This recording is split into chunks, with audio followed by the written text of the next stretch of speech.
İbrahim менен İsmail осы үйді соғып атқан кезде дұға қылды Раббым, бұл жерге бізге құлшылықтарымызды көрсет, біздің жаңағы қаж амалдарымызды көрсет Раббым. Біз бұл үмметқа, бұл зұриятымыздан бір пайғамбар шығар. Оларды тура жолға бастасын деді.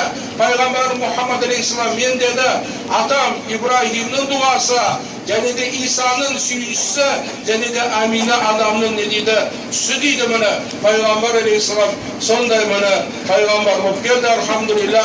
Біз сол жолда иншалла бүкіл мұны İbrahim aleyhisselamның, Пайғамбар алейхиссаламның мұны сүннәтіміз иншалла орында батырып, ертен және 3 шайтанға таслақтырамыз, арғыны лақтырамыз, және де Байтулланы тавап қыламыз, Сафа Марвадан жүгіреміз. Соман біздің құда қаласа қажылығымыз не болады, тәмам болады. Мұны құрмет жамағат. Аллаху субхану ва тағала қажылығымызды қабыл қылсын.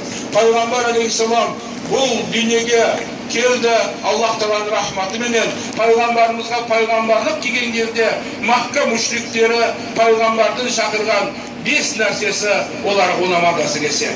Бірінші, пайғамбар алейхиссалам алғашқы пайғамбарлардай Алланың бірлігіне шақырды. 360 пұтқа табылған мүшриктерге бұл нәрсе қиын болды. Пайғамбар алейхиссалам хадисінде айтады: "Афдалу культу ва ана ван набиюна мин қабли, ла илаха иллаллах". Мен және де менен алдыңғы пайғамбарлардың айтқан сөздің ең абзалы Алладан өзге сыйынатын, табына тұрған ешбір иlah жоқ. Екінші, ақыретке сену. Олар ақыретке сенбейді. Бұл дүниені Аллаху субхану ва тағала бұл дүние уақытша. Ең бірінші, Аллах басталусыз Құран-ы Кәрімде Алла ең алғашқы басталусыз, Алла ең ақырғы аяқталусыз. Екінші нәрсе бар, басталуы бар, бірақ аяқталмайды. Ол аршы, күрсі, 8 жаннат, 7 тозақ, және де адамдар менен жындардың, періштелердің несі, жаны. Бұны екі дүние үшін Аллах Тағала жаратты. Үшінші, мұны басталу менен аяқталатын бұл аспан мен жер, бұның барлығы жоқ болып кетеді. Адам өлмейді. Адам өлген кезде тек қана жаны тәнін тастайды. Соны біз өлді дейміз. Абай атамыз айтпақшы: өлсе өлер табиғат, адам өлмес. Ол бірақ қайтып келіп ойнап күлмес. Менің кенін ажыралғанын өлді деп ат қойып дөңге білмес дейді. Адам өлді деген кезде біз киімімізді жаңағы ихрамымызды шешкен сияқты бір күні келеді, бұл Алланың әміріменен жанымыз біздің тәнімізді шешеді де жанымыз кетеді. Ол мәңгілікке жаратқан. Алдымызда ол жаңағы бар, ақырет бар. Құрметті жамағат, сұрақ жауап бар, мәңгі жәннат бар. Болмаса Алла асырасын, не Құдай сақтасын, тозақ бар. Адам баласы мен періштелерді, жындарды Аллах Тағала мәңгілікке жаратты. Осы ақыретке сену оларға қиын болды. Үшінші, пайғамбар алейхиссаламның пайғамбарлығын олар не қылмады, мойында оларға қиын болды.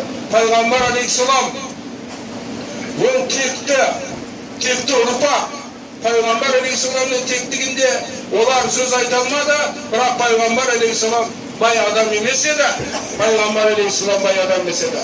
Оның әкелері, бабалары ол жаңағы жалқаулықтан емес еді. Дүниелерінің бәрін қажыларға қызмет ететін, қажыларға сарып қылатын.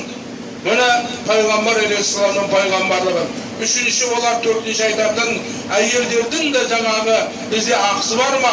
Атқа міне алмайтын, бізді жаудан қорғап қала алмайтын әйелдің қандай ақысы бар дейтін. Мұны Құран-ы Кәрімде Аллаху субхану ва тағала Ниса сурасын түсірді. Әйел деген бұл нәпсіні сата тұрған орны емес, оның қоғамда өзінің орны бар. Біреудің аяулы анасы, біреудің қызы, біреудің қарындасы, біреудің әпкесі. Бесінші, бұны пайғамбар алейхиссалам не деді? Адамдардың барлығы Адам алейхиссаламнан, адам болса топырақтан, ақтан қараның, арабтан ажамның, ажамнан